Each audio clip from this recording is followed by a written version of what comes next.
දරුවනි අපි පසුගිය ඒකකය තුලින් සාකච්ඡා කිරීම සිදු කරන ලද්දේ ශ්‍රී ලංකා ගිණුම් කරන ප්‍රමිතාංක 1 මූල ප්‍රකාශන ඉදිරිපත් කිරීම සම්බන්ධ ප්‍රමිතිය වගේම මූල්‍ය වාර්තා කරන සංකල්පනාත්මක රාමුවේ අදාළ කරුණු තමයි සාකච්ඡා කිරීම සිදු කළේ. අපි අද ඒකකයේ තුලුත් එම පාඩමට අදාළවම තව ඉදිරි විෂය කරුණු සහ ප්‍රශ්න සාකච්ඡා කිරීමක් සිදු කරනවා. අද අපි මුලින්ම සාකච්ඡා කරන්න යන්නේ ප්‍රමිතාංක 1 අනුව LKS 1 ප්‍රමිතියට අනුව මූල ප්‍රකාශ ඉදිරිපත් කිරීමේදී පාසඳාන කරුණු පදනම් කරගත යුතුය. ඒ කියන්නේ මූල ප්‍රකාශන ඉදිරිපත් කිරීමේදී ප්‍රමිතාංක 1 මගින් පෙන්වා දෙනවා සැලකිල්ලට ගත යුතු ප්‍රධාන කරුණු කිහිපයක්. මේ කරුණු බොහෝමයක් අපි ගිණුම් කරන සංකල්ප කියන පාඩම යටතේ පොදුවේ පිළිගත් ගිණුම් කරන මූලධර්ම කියන පාඩමක් අපි ඉගෙන ගත්තේ පසුගිය පාඩම් එකක. පොදුවේ පිළිගත් ගිණුම් කරන මූලධර්ම නොහොත් ගිණුම් කරන සංකල්ප වලින් බොහෝමයක් මේ ප්‍රමිතාංක 1 මගින් එක නිශ්චිත ගිණුම් කරන මූලධර්ම බවට පරිවර්තනය කරලා තිබෙනවා. තව දිගින් කිව්වොත් අපි සංකල්ප පාඩමේදී ඉගෙන ගත්ත සංකල්ප බොහෝමයක් ප්‍රමිතාංක 1 තුලිනුත් අනුගමනය කළ යුතුයි කියලා පෙන්වා දීලා තිබෙනවා. ඊට අමතරව තවත් කරුණු කිහිපයක් තියෙනවා.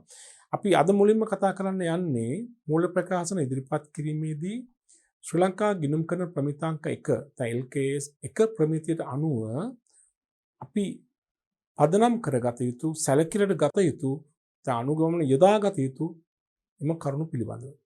එකක් තමයි අඛණ්ඩ ප්‍රයත්න පිළිබඳ උපකල්පනය. ඔබ දන්නවා අපි සංකල්ප පාඩමේදී ඉගෙන ගත්ත අඛණ්ඩ ප්‍රයත්න පිළිබඳ සංකල්පය. ඒකෙන් අදහස් කරන්නේ මොකක්ද කියන එක නේද? මොකක්ද අදහස් කළේ? ගිණුම් කරන කටයුතු සිදු කිරීමේදී ව්‍යාපාර ඒකකයට අඛණ්ඩ පැවැත්මක් දිගින් දිගටම පැවැත්මක් ඇතැයි උපකල්පනය කරමින් කටයුතු කළ යුතුයි කියන එක. ඒතර මෙම ප්‍රමිතිය තුළනුත් පැහැදිලිව සඳහන් කරනවා මූල්‍ය ප්‍රකාශන පිළිල කිරීමේදී අඛණ්ඩ පැවැත්ම පිළිබඳ සංකල්පයට එය උපකල්පනයක් ලෙස පාදක කරගෙන තමයි මූල්‍ය ප්‍රකාශන පිළිල කරන්න ඕනේ. ඒ කියන්නේ ව්‍යාපාරයක් දිගින් දිගටම පවතිනවා කියන උපකල්පනයේ මත ඉඳගෙන තමයි මූල්‍ය ප්‍රකාශන පිළිල කිරීම කළ යුත්තේ කියන එක මෙම කරුණ තුලින් අපිට ඉදිරිපත් කරනවා ප්‍රමිතිය මගින්. ඒතර අපිට ඒ අනුව තමයි ව්‍යාපාරික මූල්‍ය ප්‍රකාශන පිළිල කරනකොට මූල තත්ත්ව ප්‍රකාශන හදනකොට වත්කම් ජංගම වත්කම් ජංගම නොවන වත්කම් කියලා බෙදන්නේ. වගකීම් ජංගම වගකීම් ජංගම නොවන වගකීම් කියලා බෙදන්නේ. මේ සංකල්පයට අනුව. එම සංකල්පය අඛණ්ඩ ප්‍රයත්න කියන සංකල්පයේ උපකල්පනයක් ලෙස යොදාගත යුතුයි මූල්‍ය ප්‍රකාශන පිළිල කිරීමේදී උපකල්පනයක් ලෙස යොදාගත යුතු බව මේ ප්‍රමිතිය මගිනුත් පැහැදිලි කිරීම කරනවා. ඒතර අඛණ්ඩ ප්‍රයත්න කියන දේ සංකල්පය එක පැත්තකින් ගිණුම් කරන සංකල්පයක් අනික ප්‍රමිතාංක 1 අවශ්‍යතාවයක්. 2 උපචිත පදනම අනුගමනය කිරීම. එතකොට ඔබ දන්නවා අපි ගිණුම් කරන සංකල්ප පාඩමේදී උපචිත සංකල්පය හඳුනාගත්තා නේද? උපචිත සංකල්පයේදී කිව්වේ මොකද්ද? මූල්‍ය ප්‍රකාශ පිළිල කිරීමේදී මුදල් පදනම නොව උපචිත පදනම අනුගමනය කළ යුතුයි කියන එක. මුදල් පදනම කියන්නේ මුදලින් ලැබුණු වගේ මුදලින් ගෙවු වගේ සැලකිලිට ගැනීම. උපචිත පදනම කිව්වේ ආදායමක් සම්බන්ධයෙන් මුදලින් ලැබුණත් නොලැබුණත් ගිණුම් කාලක්ෂේත්‍ර අදාළ ආදායම ගන්න කියන එක වියදමක් සම්බන්ධයෙන් මුදලින් ගෙවුවත් නොගෙවුවත් සම්පූර්ණ දරන ලද සම්පූර්ණ වියදම සැලකිලිට ගත යුතුයි කියන එක. ඔතකොට මෙම ප්‍රමිතිය තුලින් පෙන්වා දෙනවා මූල්‍ය ප්‍රකාශන පිළිල කිරීමේදී මුදල් ප්‍රකාශනය හැර මුදල් ප්‍රකාශන අනිවාර්යෙන් පිළිල කරන්නේ මුදල් පදනමට. ඒ තියෙන මුදල් ලැබීම සහ මුදල් ගීම අපි ඒක ප්‍රමිතාංක 7 යටතේ කතා කරමු දීර්ඝ වශයෙන්. તો මුදල් ප්‍රකාශනය හැර අනිකුත් මූල්‍ය ප්‍රකාශ පිළිල කිරීමේදී කියන්නේ ආදායම් ප්‍රකාශනය, ඒ වගේම මූල තත්ත්ව ප්‍රකාශනය, ස්කන්ධ වෙනස් වීම ප්‍රකාශනය මේ සියල්ල පිළිල කිරීමේදී උපචිත පදනම අනුගමනය කළ යුතුයි කියන එක. ඒතර අද වර්තමානයේදී උපචිත පදනම සැලකිලිට ගැනීම එක පැත්තකින් ගිණුම් කරන සංකල්පයකට අනුකූලතාවයක් දැක්වීම වගේම ප්‍රමිතාංක 1 මගිනුත් ඒක අනුගමනය කරන්න කියලා නිර්දේශ කරලා තිබෙනවා. එතන එක පැත්තකින් ප්‍රමිතාංක 1 අවශ්‍යතාවයක් වගේම ගිණුම් කරන සංකල්පයක්. උපචිත පදනම සැලකිලිට ගත යුතුයි මුදල් ප්‍රකාශන වලදී හැර අනිත් මූල්‍ය ප්‍රකාශන පිළිල කිරීමේදී උපචිත පදනම සැලකිලිට ගත යුතු බව තමයි මෙම කාරණයෙන් කියන දෙවෙනි කාරණය. තුන්වෙනි කාරණය ප්‍රමාණාත්මක භාවය. මේ ප්‍රමාණාත්මක භාවය නම් ගොඩක් තැන්වලදී කතා වුණා නේද? ඒතකොට ඒක ඊතරම් වැදගත් ඒක. එක පැත්තකින් ගිණුම් කරන සංකල්පයක් ලෙස ප්‍රමාණාත්මක භාවයට වැදගත් භාවයේ සංකල්පය තුලින් කරුණු ඉදිරිපත් කිරීම කළා. ඒ කියන්නේ මූල්‍ය ප්‍රකාශන පරිශීලනය කරන පාර්ශවයන්ගේ තීරණ වලට බලපෑම් ඇති කරන අයිතම පැහැදිලිව වෙන වෙනම ඉදිරිපත් කළ යුතුයි කියන එකනේ කියන්නේ. ප්‍රමාණාත්මක අයිතම. ඒතර ඒ වගේම මේ කාරණේ ඔබට මතක ඇති අපි ගිණුම් කරන සංකල්පනාත්මක රාමුවට අනුව මූල්‍ය ප්‍රකාශවල තුල තිබිය යුතු මූලික ගුණාත්මක ලක්ෂණයක් වන අදාළ බව කියන ගුණාත්මක ලක්ෂණය ආරක්ෂා කිරීම සඳහා එහි ප්‍රමාණාත්මක බව කියන කාරණාවත් අතුලත් කර තිබුණා. ප්‍රමාණාත්මක තොරතුරු පැහැදිලිව ඉදිරිපත් කළ යුතුයි කියන එක නේද? ප්‍රමාණාත්මක භාවය සැලකිලිට ගත යුතුයි කියන එක. ඒතර මෙම ප්‍රමිතිය තුලනොත් ප්‍රමිතාංක එක තුලනොත් පෙන්눔 කර දෙනවා මූල්‍ය ප්‍රකාශන පිළිල කිරීමේදී ප්‍රමාණාත්මක බව කියන කාරණේ කෙරේ අවධානය යොමු කරන්න ඕනේ. ඒ කියන්නේ මූල්‍ය ප්‍රකාශන පරිශීලනය කරන පාර්ශවයන්ගේ තීරණ වලට බලපෑමක් ඇති කරන සියලුම තොරතුරු සියලුම අයිතම ප්‍රමාණාත්මක අයිතම වෙන්වෙන්ව අනාවරණය කළ යුතුයි. ප්‍රමාණාත්මක නොවන අයිතම සමූහයක් වශයෙන් ඉදිරිපත් කිරීම කළ හැකි. එසේ වුවත් ඒ ප්‍රමාණය ගැන නොසලකා හෙළිදරව් කිරීම අත්‍යවශ්‍ය කාරණයක් නම් පැහැදිලි ඒක ප්‍රමාණය කුඩා වුවත් වෙනම අනාවරණය කළ යුතුයි කියලා කියනවා නේද? හරි ඒ තත්ත්වය තමයි මේ කියන්නේ. ප්‍රමාණාත්මක බව කියන එක හැම වෙලාවෙම සැලකිලිට ගන්න මූල ප්‍රකාශන ඉදිරිපත් කිරීමේදී කියන එක තමයි මේ කියන්නේ. 4 හිලව් කිරීම. මේක තමයි වැදගත් කාරණයක්. මේ හිලව් කිරීම කියන එකෙන් අදහස් කරන්නේ මූල්‍ය ප්‍රකාශන පිළිල කිරීමේදී කියනවා ප්‍රමිත වලින් පෙන්වා දෙන අවස්ථාවකදී හැර කිසිවිටකත් හිලව් කිරීම නොකළ යුතුයි. එකින් එක හිලව් කරන්න එපා කියන එක. ඒ කියන්නේ වත්කම් වගකීම් හිලව් කරන්න එපා. ආදායම් වියදම් හිලව් කරන්න එපා. ඒවා වෙන වෙනම පෙන්눔 කරන්නට ඕනේ. හැබැයි ප්‍රමිතියකින් පෙන්වා දෙන අවස්ථාවකදී හැර ප්‍රමිත වලින් යම් යම් අවස්ථාවක හිලව් කිරීම කරන කියන අවස්ථා තිබෙනවා. ඒ වගේ තැන්වලදී හැර කිසිවිටකත් හිලව් කිරීම නොකළ යුතුයි. දැන් උදාහරණයක් වශයෙන් ණයගැතියෝ නහිමියෝ වෙන් වෙන්න පෙන්වන්නට ඕනේ. ණයගැතියන්ගේ නහිමියන්ගේ හිලව් කරලා සුද්ධ වටිනාකම් පෙන්වන්න එපා. ණයගැතියෝ 50000යි නහිමියෝ 40000යි යන සුද්ධ ණයගැතියෝ 10000යි එහෙම පෙන්වන්න එපා. ණයගැතියෝ වෙනම පෙන්වන්න නහිමියෝ වෙනම පෙන්වන්න. දුන් වට්ටම් ලද වට්ටම් හිලව් කරන්න එපා. දුන් වට්ටම් 10000යි ලද වට්ටම් 6000යි යන සුද්ධ වට්ටම් 4000යි කියලා පෙන්වන්න එපා. දුන් වට්ටම් වෙනම පෙන්වන්න ලද වට්ටම් වෙනම ගන්න.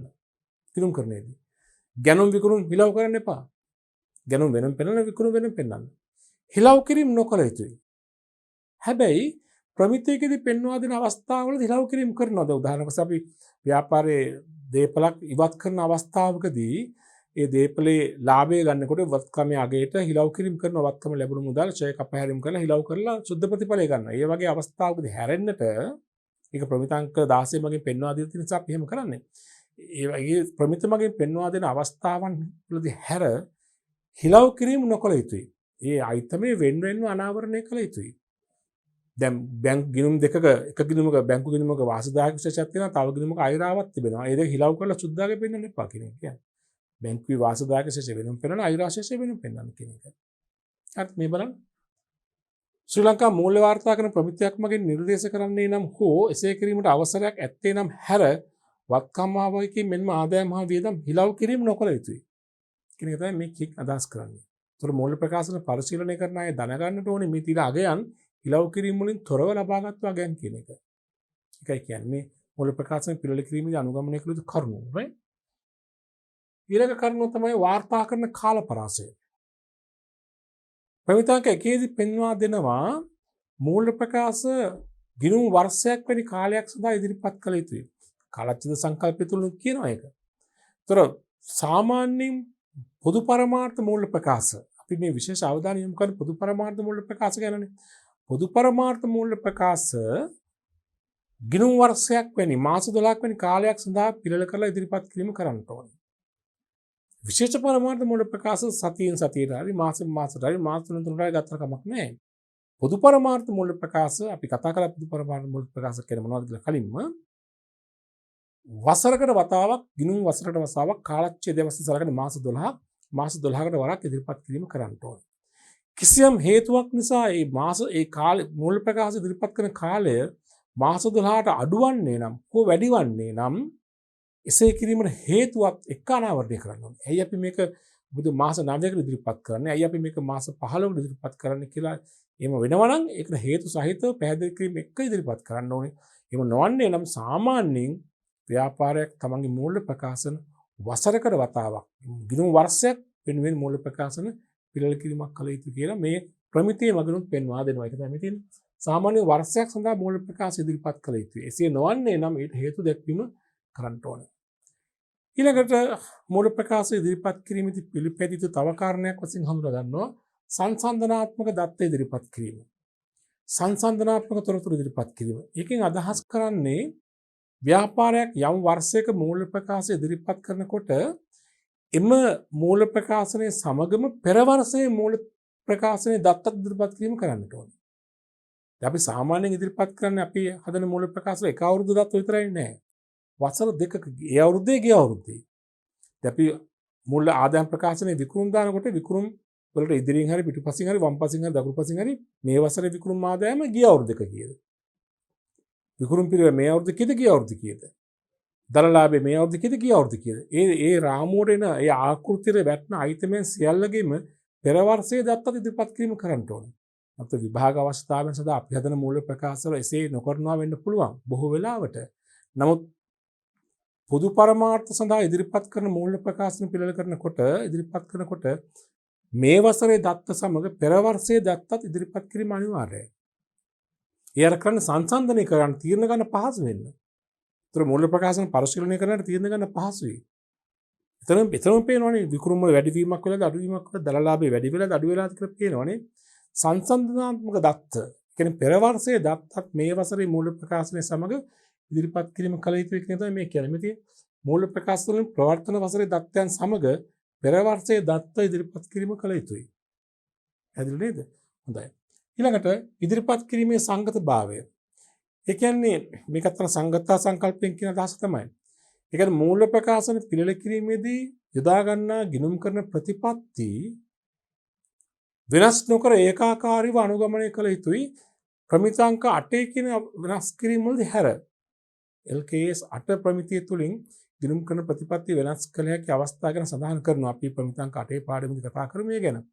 ඒ ප්‍රමිතිය LKS 8 ප්‍රමිතිය දක්වා තිබෙන අවස්ථාවන් හැර අන් හැම අවස්ථාවකදීම මූල ප්‍රකාශන පිළිල කිරීමේදී භාවිත කළ ගිණුම් කරන ප්‍රතිපත්ති අනුගමනය කළ ගිණුම් කරන ප්‍රතිපත්ති ඒකාකාරී ලෙස අනුගමනය කළ යුතුයි. විශේෂයෙන් මේසේ අනුගමනය කිරීමට අවශ්‍ය වෙන්නේ මේ මූලතොරතුරු වල සැසඳීමේ ගුණාත්මක ලක්ෂණ ආරක්ෂා කරන්න. ආයතනයේ අනුගමනය කරන ප්‍රතිපත්ති වර්ෂයෙන් වර්ෂයට වෙනස් කරන්න ගියොත් මූලතොරතුරු සංසන්දනය කිරීම කරන්න බැරි වෙනවා. ඒත් මූල ප්‍රකාශ පරිශීලනය කරන අයට ඒවා ඇතුළේ ප්‍රයෝජනවත්භාවය අඩු වෙනවා. ඒ නිසා මූලතොරතුරු ඉදිරිපත් කිරීමේදී අනුගමනය කළ යොදාගත් පදනම්, ඒ කියන්නේ ගිණුම් කරන ප්‍රතිපත්ති ඒකාකාරීව අනුගමනය කරන්න කියලා තමයි මේ සංගතතා මූලධර්මයෙන් කියන්නේ. සංගතතාවය රකින්න එක කියන්නේ ඒක තමයි. ඉදිරිපත් කිරීමේ සංගතතාවය. එමිතින් LKS 8 මගින් පෙන්වා දෙන අවස්ථාවන්හිදී හැර ගිණුම් කරන ප්‍රතිපත්ති ඒකාකාරී ලෙස අනුගමනය කළ යුතුයි. ඒක තමයි මේක අදහස් කරන්නේ. පැහැදිලි නේද? මේ අපි කතා කළේ ළමයි මූල්‍ය ප්‍රකාශ පිළිල කිරීම හා ඉදිරිපත් කිරීමේදී අනුගමනය කළ යුතුයි. තවදුරටත් අනුගමනය කළ යුතුයි පෙන්වා දී තිබෙන ප්‍රමිතාංක 1 සඳහන් කරුණු. මේවා කෙරෙත් අපි අවධානය යොමු කළ යුතු වෙනවා.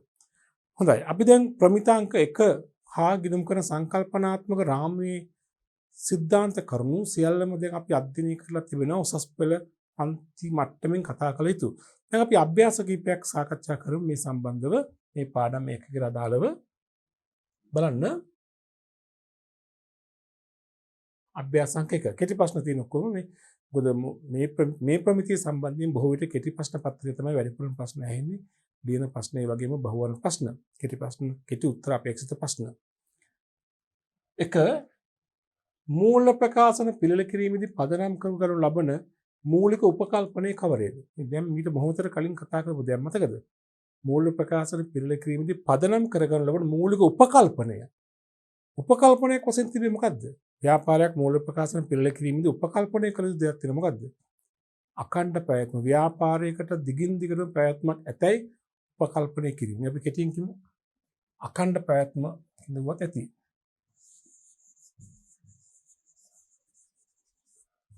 අඛණ්ඩ ප්‍රයත්න. නැත්නම් ව්‍යාපාරයකට අඛණ්ඩ ප්‍රයත්නක් ඇති බව. නැත්නම් ව්‍යාපාරයකට දිගින් දිගටම පැවතීමේ ප්‍රයත්නක් ඇති බව නේද? අඛණ්ඩ ප්‍රයත්න කියන එක තමයි උපකල්පනය නේද? හොඳයි. ප්‍රශ්න දෙකෙන් අපෙන් අහනවා LKS එකට අනුව මූල්‍ය වාර්තා කරන සංකල්පනාත්මක රාමුව තුළට ගැනෙන මූලික කරුණු දක්වන්න. අපිට මතක ඇති අපි පහුගිය එකක දෙකක් තුලින් මේ ගැන කතා කළා. මූල්‍ය වාර්තා කරන සංකල්පනාත්මක රාමුවේ අඩංගු කරුණු. අපිට මතක නම් මතකද අපි කරුණු බෙදාගත්ත මට්ටම් තුනකට නේද? පළවෙනි මට්ටම, දෙවෙනි මට්ටම, තුන්වෙනි මට්ටම. ත්‍රිකෝණයක් ඇදලා පින්නුම් කළේ. පළවෙනි මට්ටමේදී අපි කතා කළා තිබිය යුතු කරුණු වශයෙන් මොකද්ද? අරමුණු. එහෙම නැත්නම් පොදු පරමාර්ථ මූල්‍ය ප්‍රකාශන වල තිබිය යුතු අරමුණු. නැත්නම් පොදු පරමාර්ථ මූල්‍ය ප්‍රකාශවල පරමාර්ථය. ඊට පස්සේ දෙවෙනි ද්විතීයි මට්ටමේ අපි කතා කළා කරුණු දෙකක් ගැන. මොකද්ද? මූල්‍ය ප්‍රකාශවල මූල්‍ය ප්‍රකාශ මගේ ඉදිරිපත් කරන මූල්‍ය තොරතුරු තුල තිබිය යුතු ගුණාත්මක ලක්ෂණ. ඒකට මූලික ගුණාත්මක ලක්ෂණ, වැඩි දියුණු කිරීමේ ගුණාත්මක ලක්ෂණ නේද? ඒ වගේ මේක අනෙක් කාරණේ වශයෙන් අපි කතා කළා මොනවද? මූල්‍ය ප්‍රකාශ මූලිකාංග. මූල්‍ය ප්‍රකාශ වල මූලිකාංග. මූල්‍ය ප්‍රකාශ මූලිකාංග නේද? හඳුනාගත්තා. මූලිකාංග වත්කම් වගකීම් හිමිකම් ආදායම් වියදම් ගැන නේද? ඊට පස්සේ තුන්වෙනි මට්ටමේ අපි හඳුනාගත්තා මූල්‍ය ප්‍රකාශ මූලිකාංග හඳුනා ගැනීම හා මැනීම. හඳුනා ගැනීම සම්පූර්ණ කළ යුතු කරුණු මැනීම සඳහා යොදාගත හැකි පදනම් නේද? මේක සංක්ෂිප්තව තමයි අහන්නේ අපෙන්. LKS එක අනුව මූල්‍ය වාර්තා කරන සංකල්පනාත්මක රාමුවට තුලට ගැන්න මූලික කරුණු දක්වන්න. එක පොදු පරමාර්ථ මූල්‍ය ප්‍රකාශවල අරමුණ. නැත්නම් පරමාර්ථ නේද?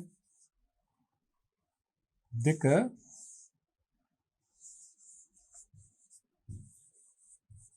මූල්‍ය තොරතුරු වල ගුණාත්මක ලක්ෂණ නේද? දැන් කෙනෙක් කියන්න අවශ්‍ය නැහැ. නමුත් ඒ මූලික කරුණු ගැන මම කියන්නේ. තුන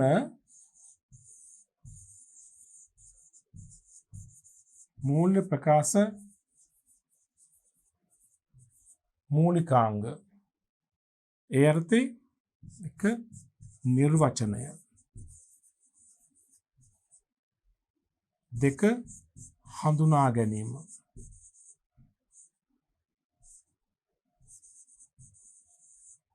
තුන මැනීම.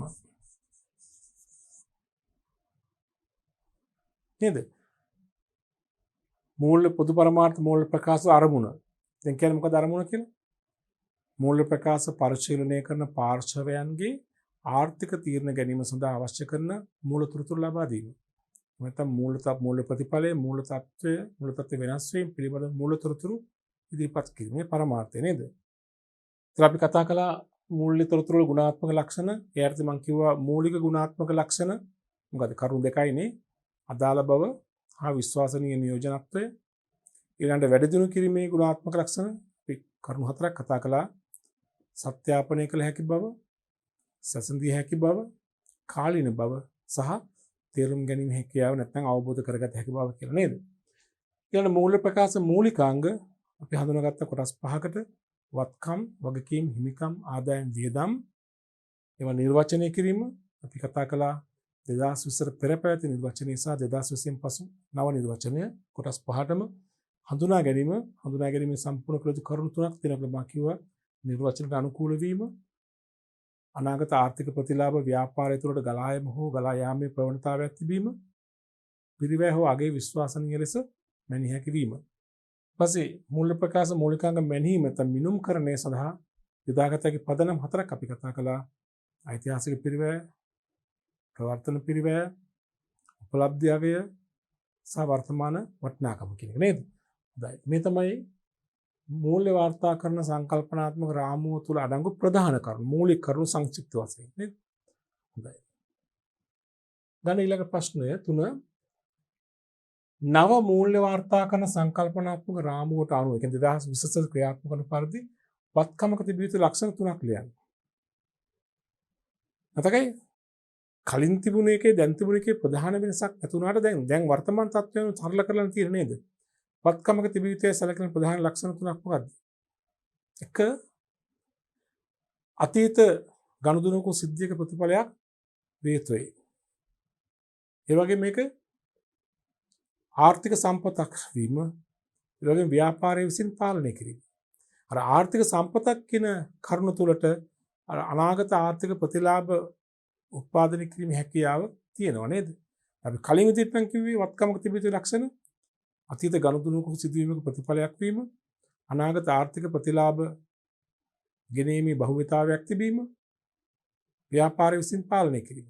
දැන් ඒ වෙනුවට අපි කියන්න පුළුවන් අතීත ගනුදෙනුවක සිදුවීමක අතීත සිදුවීමක ප්‍රතිඵලයක්, ගනුදෙනුවක සිදුවීමක ප්‍රතිඵලයක් වීම, ආර්ථික සම්පතක් වීම, ව්‍යාපාරය විසින් පාලනය කිරීම. මේ ආර්ථික සම්පතත් තුළ අර කිව්ව ගුණාංගය තියෙනවා. එක අතීත ගනුදෙනුවක ප්‍රතිඵලයක් වීම, දෙක ආර්ථික සම්පතක් වීම, තුන ව්‍යාපාරය විසින් පාලනය කිරීම.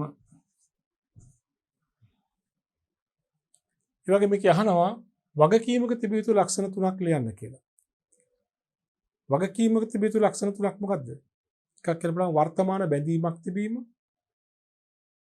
දැන් ඉස්සර අපිට කියන්න පුළුවන් කලින් විදිහට නම් බැඳීම නිරවුල් කිරීමේදී ව්‍යාපාරයේ සම්පත් ව්‍යාපාරයෙන් පිටතට ගලා යාමේ ප්‍රවණතාවයක් තියෙනවා කියලා නේද?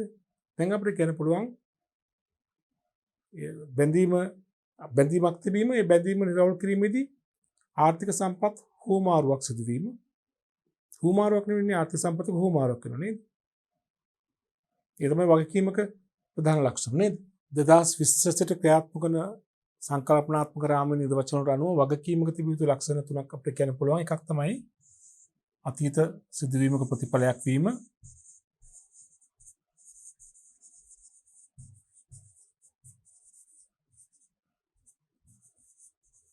ඒ වගේම වර්තමාන බැඳීමක් තිබීමනේ,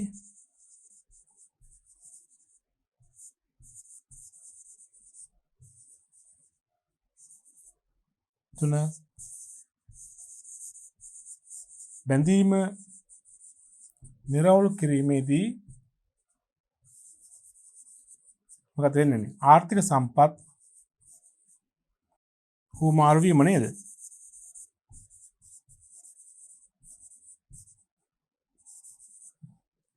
ආර්ථික සම්පත් පිටතට ගලා යාම තමයි කියන්නේ නේද?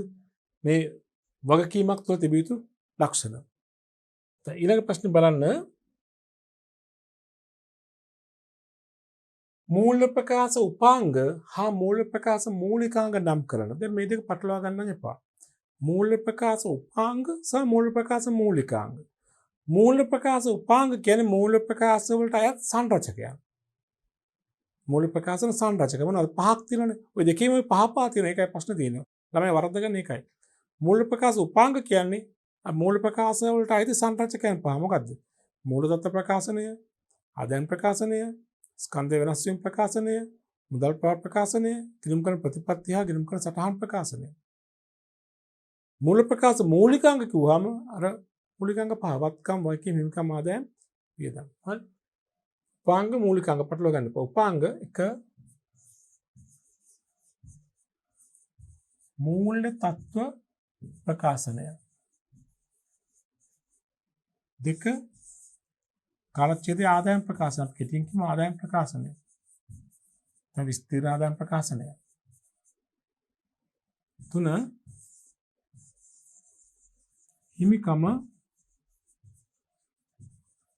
වෙනස් වීම ප්‍රකාශනය. හතර මුදල් ප්‍රවාහ ප්‍රකාශනය. පහ ගිණුම් කරන ප්‍රතිපත්ති හා සටහන් ප්‍රකාශනය. මේ මූල ප්‍රකාශ උපාංග තන සංරචකයන්. ගිණුම් මූල ප්‍රකාශ මූලිකාංග එක වත්කම්, දෙක වගකීම්, තුන හිමිකම ස්කන්ධය 4 ආදායම් 5 වියදම්. හරි නේද? ඔය තමයි උත්තරය. ඊළඟ ප්‍රශ්නාංකය මූල්‍ය ප්‍රකාශ මූලිකාංග හඳුනා ගැනීමේදී සම්පූර්ණ කළ යුතු කොන්දේසි තුන කවරේද? මම කලින් කිව්වනේ මූල්‍ය ප්‍රකාශ මූලිකාංග හඳුනා ගන්නකොට සම්පූර්ණ කළ යුතු කරුණු මොනවද? තුනක් තුන. එක මූල්‍ය ප්‍රකාශ මූලිකාංග නිර්වචනයට අනුකූල වෙන්නට ඕනේ. තව යයිතමේ තුලින් අනාගත ආර්ථික ප්‍රතිලාභ ගලා යාමේ භවිතාවයක් තියෙන්න ඕනේ. තව අගය පිරිවැය හෝ අගය විශ්වාසනීය ලෙස මැනීමේ හැකියාවක් තියෙන්න ඕනේ නේද? ලියන්න. එක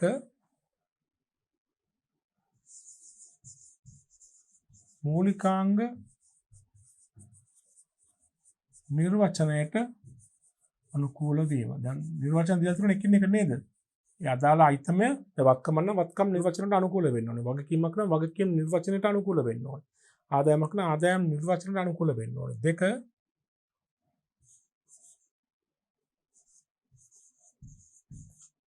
අනාගත ආර්ථික ප්‍රතිලාභ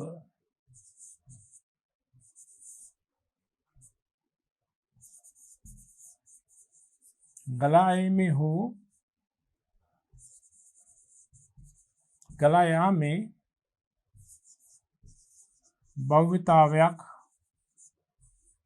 තිබීම. 3 පිරිවැය හෝ අගය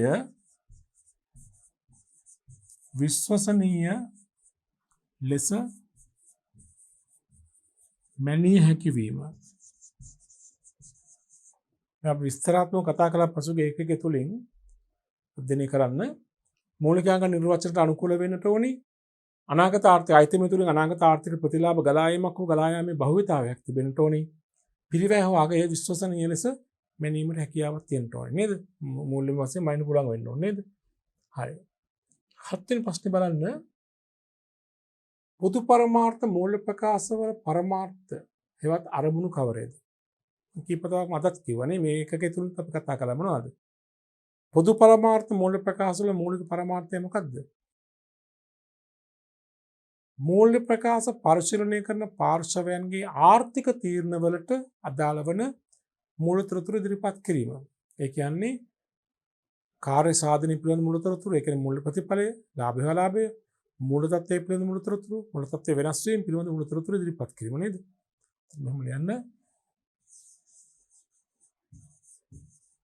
මූල්‍ය ප්‍රකාශ පරිශීලනය කරන පාර්ශවයන්ට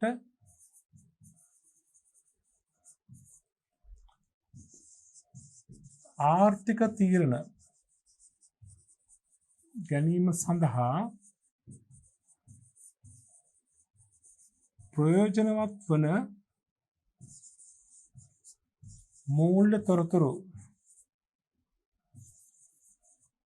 මූල්‍ය ප්‍රකාශ තුලින් ලබා දීම. මූල්‍ය ප්‍රකාශ තුලින් ඉදිරිපත් කිරීම තව ලබා දීම. මේක තමයි පොදු පරමාර්ථ මූල්‍ය ප්‍රකාශ පරමාර්ථ නේද?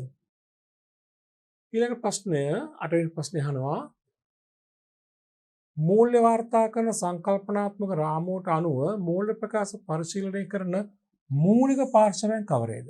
එතනමද මූල්‍ය ප්‍රකාශ පරිශීලනය කරන පාර්ශවයන් සහ මූල්‍ය ප්‍රකාශ පරිශීලනය කරන මූලික පාර්ශවයන් අතර වෙනසක් තියෙනවා.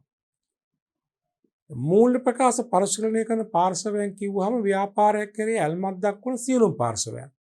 ඒතර අයිතිකවන්වත් ආයෝජකයින්, ඒත් වර්තමාන ආයෝජකයින් හා විභව ආයෝජකයින්, අනාගත ආයෝජකයින්, ඒ වගේම කළමනාකාරීත්වය, සේවකයෝ, ඒ වගේම ණය හිමියන්, ණය දෙන ආයතන, ණය හිමියන්, ඒ වගේම තරඟකාරී ආයතන, රජය හැමෝම.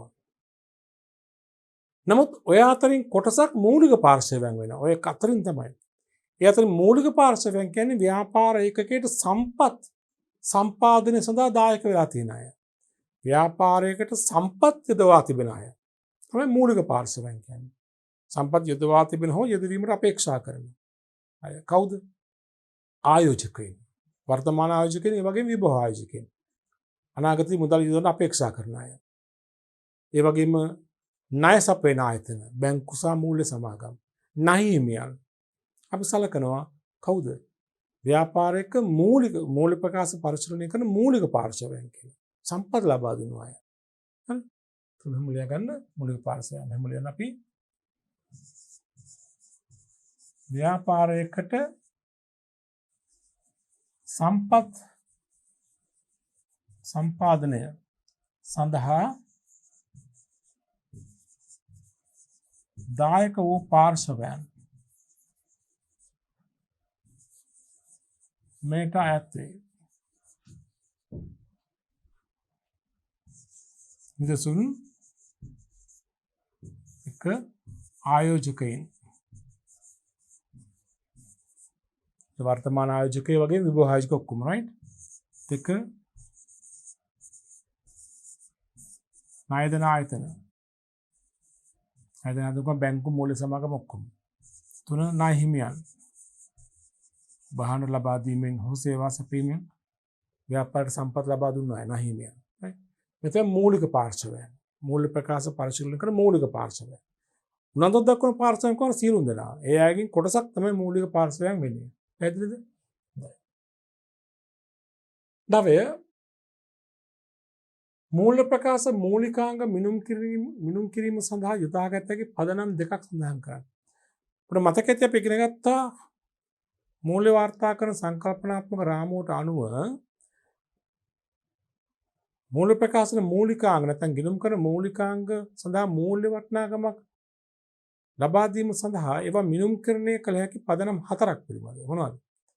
ඓතිහාසික පිරිවැය පදනම, ප්‍රවර්තන පිරිවැය පදනම, ඉතින් ගියාම උපලබ්ධි අගය, උපලබ්ධි වටිනාකම සහ වර්තමාන අගය නේද?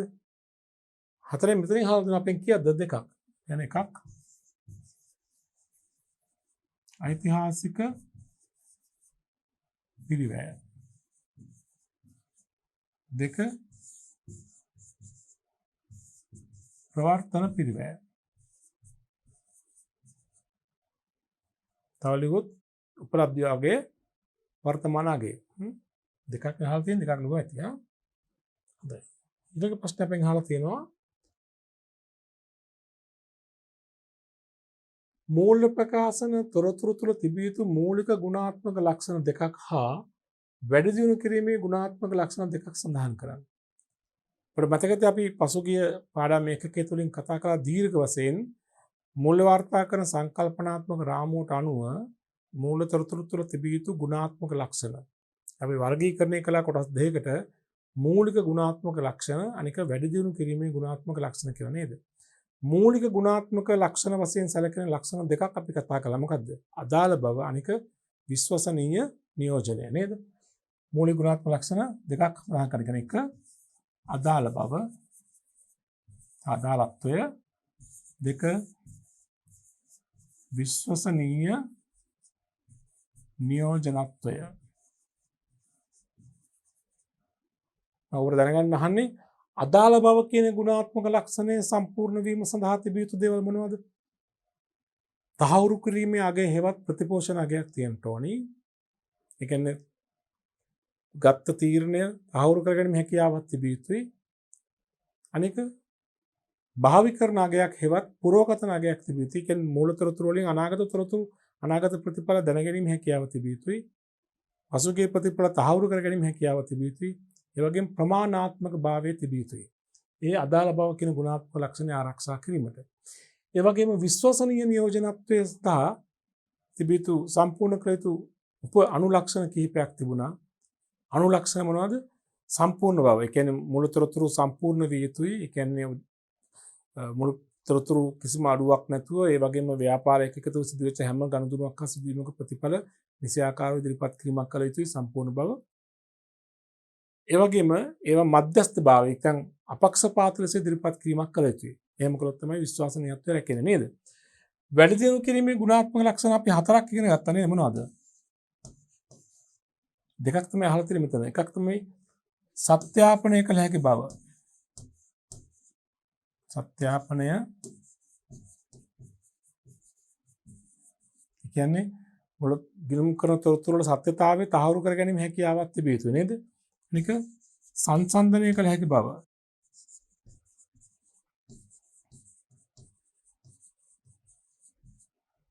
ගිණුම් කරන විසින් ලබා දෙන තොරතුරු අනිවාර්යයෙන්ම පෙරවසර සමග ඒ වගේ වෙනත් ව්‍යාපාර තොරතුරු සමග සංසන්දනය කිරීම හැකියාව තිබිය යුතුයි. ඊට අමතරව අපි කතා කළා කාලීන බව. ඒ කියන්නේ කලට වේලාවට තොරතුරු දෙන්න ඕනේ. ඒ වගේම තේරුම් ගත හැකි බව. ඒ කියන්නේ මුළු තොරතුරු මුල ප්‍රකාශන ඕනෑම කෙනෙකුට පහසුවෙන් අවබෝධ කරගත හැකි වන ආකාරයට ඉදිරිපත් කළ යුතුයි කියන එක නේද? හරි. නමුත් මෙතන අහලා තියෙන දෙකක්. හොඳයි. ඊළඟ ප්‍රශ්නය අපෙන් අහනවා 11. මූල්‍ය වාර්තාකරණ සංකල්පනාත්මක රාමුවට අනුව මූල්‍ය කාර්ය සාධනයේ නිරූපණය කරන ආර්ථික සම්පත් හා අයිතිවාසිකම් වෙනස් වීම ඇති කරන සාධක දෙක කවරේද? මතකද මම පැහැදිලි කළා මූල්‍ය වාර්තාකරණ සංකල්පනාත්මක රාමුවේ නව නිර්වචනයට අනුව වත්කම් සඳහා යොදන පදය ඉන්නේ ආර්ථික සම්පත් හිමිකම් හා වගකීම් දෙකටම පොදු යොදන පදේ අයිතිවාසිකම් නේද? ආර්ථික සම්පත් සමාන අයිතිවාසිකම්. මේක අහලා තියෙන්නේ එම සම්පත් අයිතිවාසිකම් වෙනස් වීම ඇති කරන සාධක දෙක. මූල්‍ය කාර්ය සාධන නිරූපණය. කාර්ය සාධන කියලා කියන්නේ ලාභය හා අලාභයනේ. මූල්‍ය කාර්ය සාධන නිරූපණය කරන සම්පත් හා අයිතිවාසිකම් වෙනස් වීම ඇති කරන සාධක දෙක. කාර්ය සාධන කියන්නේ ලාභය හා අලාභය. તો ලාභය හා අලාභය තීරණය කරන සාධක දෙක මොකද්ද? ආදායම් හා වියදම්. તો මේකෙන් අහන්නේ මේ මූල්‍ය වාර්තාකරණ සංකල්පනාත්මක රාමුවට අනුව මූල්‍ය කාර්ය සාධන නිරූපණය කරන ආර්ථික සම්පත් හා අතිවාසිකම් වෙනස් වීම ඇති කරන සාධක දෙක වන්නේ එක ආදායම් දෙක වියදම්. ආදායම් හා වියදම් තමයි උත්තරේ. පැහැදිලිද? හොඳයි. දැන් ප්‍රශ්නයක 12 ආදායම් හා වියදම් නොවන ආර්ථික සම්පත් සහ අයිතිවාසිකම් වල වෙනස් වීමක් ඇති කරන වෙනත් කරුණු දෙකක් ලියන්න. ආර්ථික සම්පත් කියන්නේ වත්කම්. අයිතිවාසිකම් කියන්නේ හිමිකම් හෝ වගකීම්. ආදායම් හා වියදම් නොවන. ඒතර අනිවාර්යයෙන්ම හිමිකමට දාලා වෙනවා. ආදායම් හා වියදම් නොවන ආර්ථික සම්පත් වෙනස් වීමක් හා ආර්ථික වත්කම් වල වෙනස් වීමක් ඇති කරන වෙනත් කරුණු දෙකක් ලියන්න. මොනවද? හැබැයි ඒක ආදායමක් වෙන්න තව වියදමක් වෙන්නත් බෑ. එකක් අමතර ප්‍රාර්ථනීය දවීම. අමතර ප්‍රාර්ථනීය දුවහම ආර්ථික සම්පත් වැඩි වෙනවා, අයිතිවාසිකම් වැඩි වෙනවා. අනෙක් ගැළවෙන සිදු කිරීම. ආර්ථික සම්පත් අඩු වෙනවා, වත්කම් අඩු වෙනවා, හිමිකම් අඩු වෙනවා. ඒවා ආදායමක් හෝ වියදමක් නෙවෙයි නේද? දැන් උත්තරය වශයෙන් අපි ලියමු මෙහෙම එක අමතර ප්‍රාර්ථනීය දවීම. දෙක ගැළවෙන සිදු කිරීම.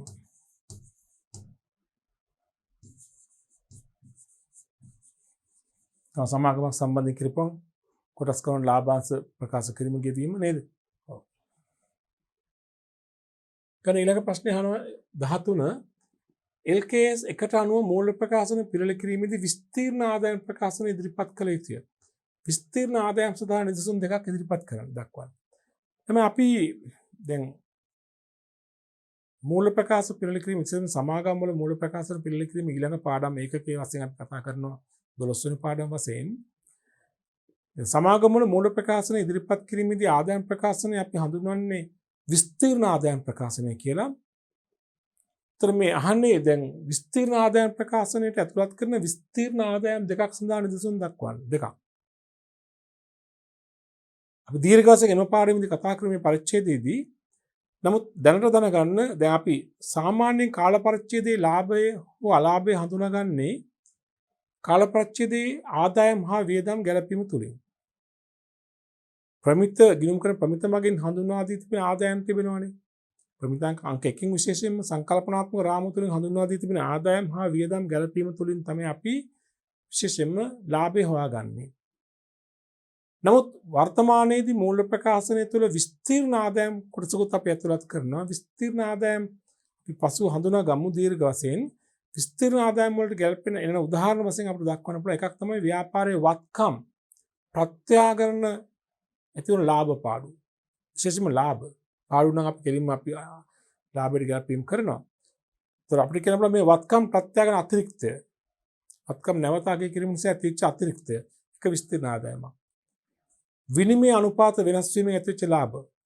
දැන් මේ දවස්වල ඩොලරය යගේ සමග රුපියල සමග විශේෂ වෙනස් වීම් සිදු වෙනවා.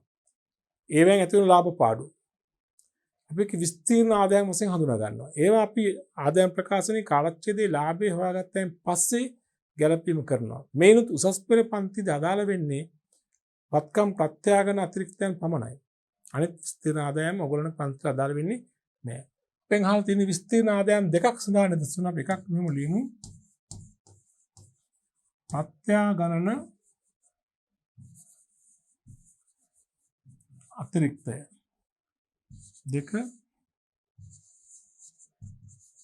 විදේශ විනිමය අනුපාත විදේශ විනිමය අනුපාත වෙනස් වීම. කියන රුපියල සමග ඩොලරය පවුම් පරිවර්තනය කර වෙනස් අනුපාත වෙනස් වීම. බලික ඇති වෙන ලාභ පාඩු නේද? හොඳයි. ඊළඟ ප්‍රශ්න අපෙන් අහනවා මේක ආයන්න සීමිත සමාගමක පහ සඳහන් තොරතුරු ආධාරයෙන් සංක්ෂිප්ත විස්තීර්ණ ආදායම් ප්‍රකාශනය පිළිල කරන ආකාරය පෙන්වන රුපියල් 10 වලින් බදු පෙර ලාභය දෙනවා, ආදායම් බදු දෙනවා, ප්‍රත්‍යක්ෂ ලාභය දෙනවා. සංක්ෂිප්ත මේ සංක්ෂිප්ත සාරාංශ කරලා පෙන්වන විස්තීර්ණ ආදායම් ප්‍රකාශනය. දැන් මෙතන ලාභය සමාගමේ ලාභය දෙනවා. දැන් සමාගම වල ලාභය දෙනවා ආදායම් බදු ගැලපීමට පෙර ලාභය වෙනම දෙනවා. ඒකට බදු ගැලපුවාම බදු පසු ලාභය නැත්නම් කාලච්ඡේද සුද්ධ ලාභය ගන්නවා. බදු පෙර ලාභයට ආදායම් බදු ගැලපීම කළාම තමයි බදු පසු ලාභය නොහොත් කාලච්ඡේද සුද්ධ ලාභය එන්නේ. කාලච්ඡේද සුද්ධ ලාභයට තමයි අපි වෙනත් විස්තීර්ණ ආදායම් කියලා ගලපගන්නේ. මෙතන වෙනත් විස්තීර්ණ ආදායම් වශයෙන් තියෙන ප්‍රත්‍යක්ෂ ලාභය. ඒ ගැලපුවාම පස්සේ උත්තර අපි කියනවා මුළු විස්තීර්ණ ආදායම කියලා. මෙහෙම අපි ඉදිරිපත් කරන්නේ පස්සේ මේක මුළු ප්‍රකාශන පාඩමේ දීර්ඝ වශයෙන් කතා කරනවා. දැන් රුපියල් 1000 කියලා මෙහෙම ලියලා මෙහෙම ගමු. බදු පෙර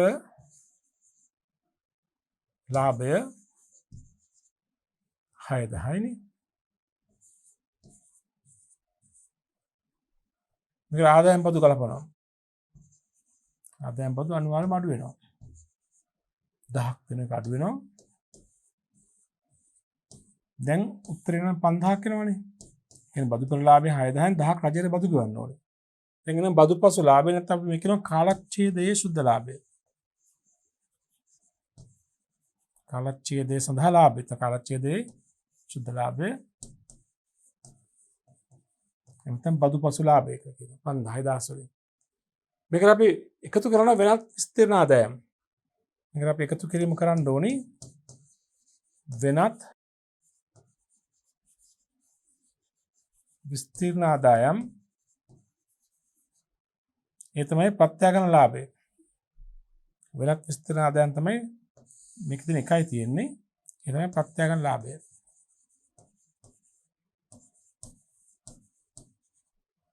ප්‍රත්‍යක්ෂ ලාභය තියෙන 2000ක්. දැන් උත්තරයක් කියනවා කීයද? 7000.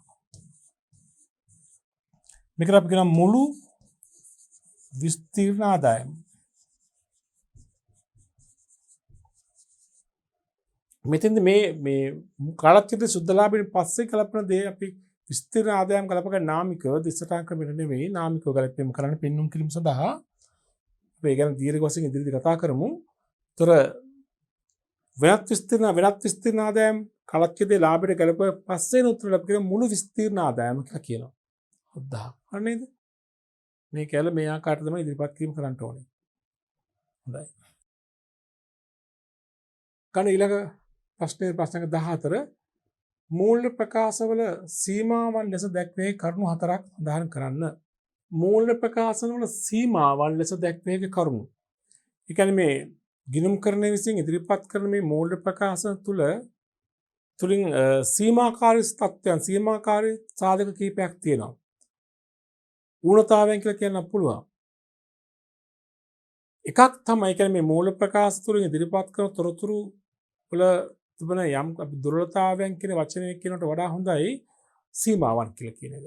ඉතින් මේ සීමාවන් වල යටතේ තමයි මේ මූල ප්‍රකාශන පිළිල කිරීම කරන්නේ. ඉතින් එක සීමාවක් තමයි දැන් මූල්‍ය ප්‍රකාශ ඉදිරිපත් කිරීමේදී අපිට සිදු වෙනවා යම් තැන්වලදී ඇස්තමේන්තු කිරීම කරන්න. අපි ඒක ප්‍රමිතාංක 8 දී දීර්ඝ වශයෙන් කතා කරනවා. දැන් වත්කම් ෂය කිරීම සඳහා වත්කමක ඵලදාය ජීවිත කාලය ඇස්තමේන්තු කරන්න වෙනවා. සුම්බුන්නගේ ඇස්තමේන්තු කරන්න වෙනවා. අනාගතයේ ඇතිවිය හැකි අඩමාන ණය ඇස්තමේන්තු කරන්න වෙනවා. ඇස්තමේන්තු කියන අගය 100%ක්ම නිවැරදි අගයක් නොවෙන්න පුළුවන්. අපි වත්කමක ජීව කාලය අවුරුදු 5ක් කියලා ඇස්තමේන්තු කළාට සමහරට ඒක 5ට වැඩි වෙන්න පුළුවන් අඩු වෙන්න පුළුවන්. ඒ අනුව අපේ අර මූලතොරතුරේ වටිනාකම වෙනස් වෙනවා. ලාභය අලාභය වෙනස් වෙනවා. අවුරුදු 8ක් මේ ප්‍රයෝජන ගත හැකි වත්කමක් අපි ඇස්තමේන්තු කළා අවුරුදු 5ට නම් අපේ ලාභය වෙනස් වෙනවා එතකොට. එනම ඇස්තමේන්තු කිරීම මත සමහරක් සංඛ්‍යා පදනම් වන නිසා මේ මූලතොරතුරු වල සාධාරණගේ ඉදිරිපත් වීම සම්බන්ධ ප්‍රශ්නයක් තියෙනවා. ඒ සීමාකාරී සාධකයක්. ඉතින් නම් එක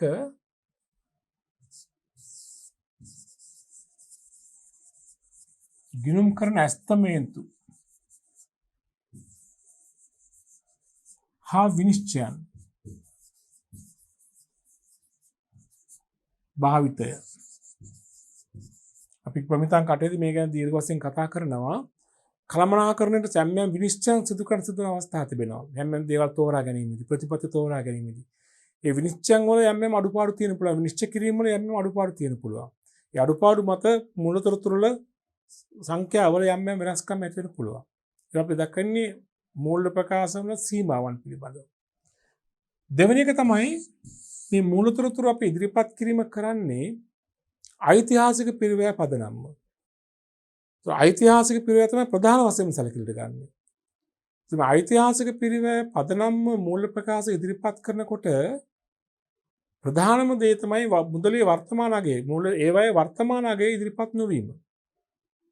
දැන් අපි ඉඩමක් 1990 රුපියල් ලක්ෂ 10කට ගත්තා නම් 2020 ඉදිරිපත් කරන මූල්‍ය ප්‍රකාශයට ඉඩම වටිනාකම දාන ලක්ෂ 10යි. ඉතින් එතෙන්දී ඒක වර්තමානයේ ගොඩක් වෙනස් වෙලා තියෙන පුළුවන්. ප්‍රත්‍යාගලනයක් වගේ දෙයක් සිදු නොවුනහොත් ඓතිහාසික පිරිවැය මතම තොරතුරු ඉදිරිපත් කළාම ඒ තුලින් සාධාරණ අගයෙන් ඉදිරිපත් වීමක් සිදු වෙනවද කියන ප්‍රශ්නයක්. ඒතර අපිට මේ මූල ප්‍රකාශන වල සීමාවක් ලෙස දක්වන්න පුළුවන් මේ ඓතිහාසික තොරතුරු මත පදනම් කරගෙන මූල ප්‍රකාශ ඉදිරිපත් වීම නිසා ඇතිවන තත්ත්වයන් සාධාරණ අග ඉදිරිපත් නොවීම කියන එක නේද? ගමු ඓතිහාසික තොරතුරු පදනම් වන බැවින් සාධාරණ අගයන් ඉදිරිපත් නොවීම. ඒක සීමාවක්. තුන්වෙනි කාරණාත් මේකටම අදාළව අපිට කියන්න පුළුවන් කමක් තිබෙනවා. ඓතිහාසික තොරතුරු පදනම්ව තීරණ ගැනීමට අපහසුයි. වර්තමාන තොරතුරු ඉදිරිපත් නොවන නිසා ඓතිහාසික තොරතුරු වලින් පමණක්ම තීරණ ගැනීමට තියෙන අපහසුතාවය. ඒකත් සීමාවක් වශයෙන් අපිට දකින්න පුළුවන්.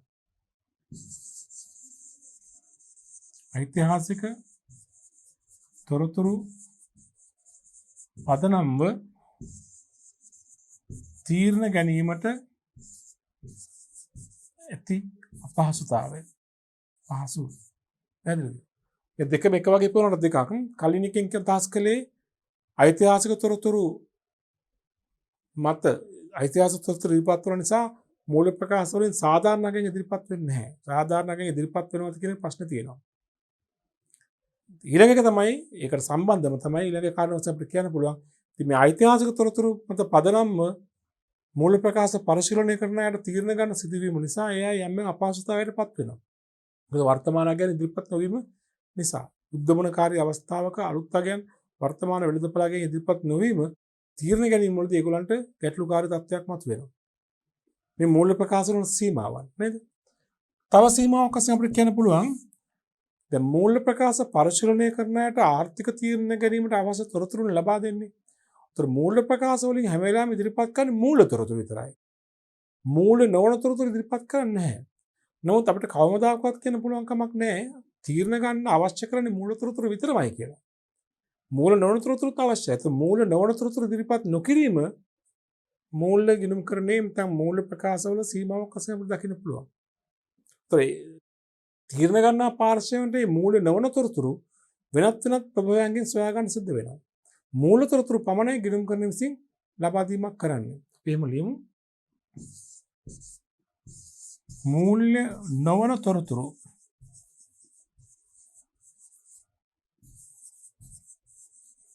ඉදිරිපත් නොවීම. අපෙන් අහලා තියෙන්නේ මූල්‍ය ප්‍රකාශන සීමාවන් 4ක් නේද? අතන මූල්‍ය නොවන තොරතුරු මේ තුලින් ඉදිරිපත් නොකිරීමත් සීමාවක් වශයෙන් අපිට දකින්න පුළුවන්. පැහැදිලි? අපි දක්වා කාරණා 4ක්. එකක් තමයි ගිණුම් කරන ඇස්තමේන්තු කිරීම හා විනිශ්චයන් මත සමාරක් සංඛ්‍යා කළමනාකරණගේ විනිශ්චයන් හා ගිණුම් කරන ඇස්තමේන්තු මත සමාරක් සංඛ්‍යා තීරණය වන නිසා ඒවායේ අඩුපාඩු තියෙන්න පුළුවන්. ඇස්තමේන්තු කිරීම වල අඩුපාඩු තියෙන්න පුළුවන්. විනිශ්චය කිරීම වල අඩුපාඩු තියෙන්න පුළුවන්. එතෙන්දී මූල තොරතුරු වල යම් යම් සංඛ්‍යාවල නිර්වෘත්තතාවය සම්බන්ධයෙන් ගැටලුවක් තියෙනවා.